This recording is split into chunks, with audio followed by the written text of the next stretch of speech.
नमस्कार, स्वागत आहे तुमचं आताच्या ब्रेकिंग न्यूजमध्ये.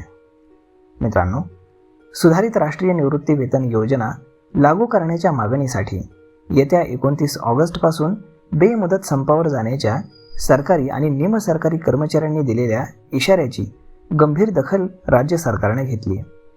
त्यानुसार राज्यातील 1 नोव्हेंबर 2005 रोजी आणि त्यानंतर नियुक्त होणाऱ्या कर्मचारी आणि अधिकाऱ्यांसाठी सुधारित राष्ट्रीय निवृत्ती वेतन योजनेवरती रविवारच्या मंत्रिमंडळ बैठकीमध्ये शिक्कामोर्तब होणार असून त्यानंतर लगेचच याबाबतचा शासन निर्णय जारी करण्यात येणार असल्याची माहिती आता सूत्रांकडून येते.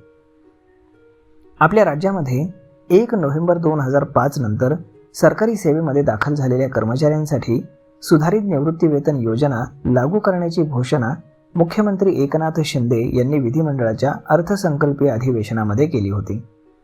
मात्र याबाबतचा शासन निर्णय अजून झाला नव्हता.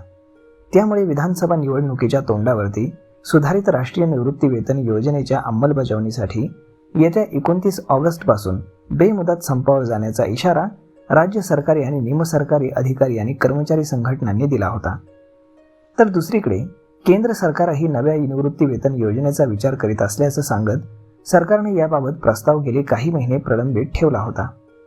मात्र आता विधानसभा निवडणुकीच्या तोंडावरती कर्मचाऱ्यांची नाराजी सरकारला निवडणुकीत अडचण ठरण्याची धास्ती आता महायुती सरकारनं घेतलेली आहे आणि या नव्या निवृत्ती वेतन योजनेबाबत आता हालचाली सुरू केल्या गेल्यात. त्यानुसार राज्य सरकारी कर्मचाऱ्यांना निवृत्तीनंतर मूळ वेतनाच्या 50% निवृत्ती वेतन देण्याची सुधारित निवृत्ती वेतन योजना लागू करण्याबाबतचा प्रस्ताव रविवारी मंत्रिमंडळासमोर ठेवण्यात येणार आहे. या आर्थिक वर्षामध्ये राज्यामध्ये राज्य सरकारी कर्मचारी तसेच राज्य स्वायत्त संस्थेतील कर्मचारी यांची संख्या 13,45,000 इतकी असून यामध्ये राष्ट्रीय निवृत्ती वेतन प्रणाली लागू असणारे कर्मचारी 8,27,000 इतके आहेत. त्यावरती शासनामार्फत जुन्या निवृत्ती वेतन योजनेवरती 52,689 कोटी रुपये इतका खर्च करण्यात आला आहे. त्याचबरोबर राष्ट्रीय निवृत्ती वेतन प्रणाली अंतर्गत शासनाचा हिस्सा हा 7,686 कोटी रुपये इतका आहे. याशिवाय एकूण वेतनावरील खर्च हा 1,27,544 कोटी रुपये इतका झालेला आहे. या सुधारित योजनेचा पर्याय स्वीकारणाऱ्यांबाबत कर्मचाऱ्यांना 6 महिन्यामध्ये सहमती द्यावी लागणार आहे. जे कर्मचारी डिसेंबर 2024 मध्ये निवृत्त होतील त्यांना 1 महिन्यामध्येच हा पर्याय द्यावा लागणार आहे. राष्ट्रीय योजनेमध्ये सहभागी असलेल्या कर्मचाऱ्यांचा 10% तर सरकारचा 14% सहभाग कायम राहणार असून ज्यांनी अजूनही राष्ट्रीय निवृत्ती वेतन प्रणाली स्वीकारलेली नाही त्यांनी त्यातील आपले योगदान दिले नसेल त्यांना 10% व्याजानं 1 वर्षामध्ये ही रक्कम भरावी लागेल. त्यानंतर आता या योजनेचं स्वरूप कसं आहे तेही पाहूयात.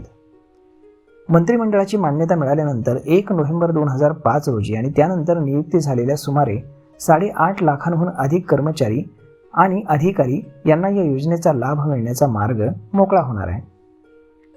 या योजनेनुसार आंध्र प्रदेशच्या धर्तीवरती अधिकारी किंवा कर्मचारी सेवानिवृत्त झाल्यास अखेरच्या मूळ वेतनाच्या 50% रक्कम निवृत्ती वेतन आणि महागाई भत्ता म्हणून मिळणार आहे. कर्मचाऱ्यांच्या पश्चात त्यांच्या कुटुंबियांना 60% इतका निवृत्ती वेतन आणि महागाई भत्ता मिळेल अशी माहिती सूत्रांकडून देण्यात आली आहे. तर मग मित्रांनो, तर पाहूयात आता ही योजना लागू झाल्यानंतर काय आता पुढे येणार आहे ते. तर मित्रांनो, हा व्हिडिओ ही माहिती तुम्हाला कशी वाटली हे तुम्ही आम्हाला कमेंट करून सांगायला अजिबात विसरू नका. आणि जर हा व्हिडिओ तुम्हाला आवडला असेल तर आपल्या जवळच्या मित्रमंडळींसोबत देखील हा व्हिडिओ तुम्ही शेअर करायला विसरू नका. धन्यवाद.